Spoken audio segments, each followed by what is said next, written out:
আজ ঐতিহাসিক ৭ই মার্চ ১৯৭১ সালের আজকের এই দিনে রমনার রেসকোর্স ময়দানে সর্বকালের সর্বশ্রেষ্ঠ বাঙালি জাতির জনক বাংলাদেশের স্থপতি বঙ্গবন্ধু শেখ মুজিবুর রহমান ঘোষণা করেছিলেন, এবারের সংগ্রাম আমাদের মুক্তির সংগ্রাম, এবারের সংগ্রাম স্বাধীনতার সংগ্রাম।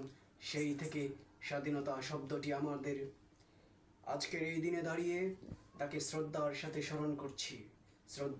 স্মরণ করছি বঙ্গবন্ধু শেখ মুজিবুর রহমানের ডাকে সাড়া দিয়ে যারা মুক্তিযুদ্ধে অংশগ্রহণ করেছিলেন এবং ছিনিয়ে এনেছিলেন আমাদের বাঙালি জাতির শ্রেষ্ঠ অর্জন স্বাধীনতা।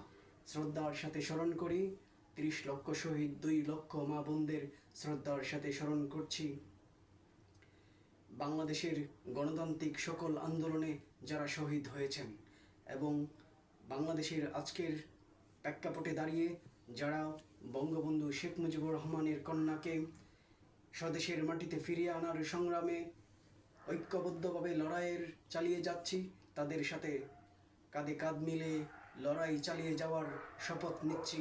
জয় বাংলা, জয় বঙ্গবন্ধু।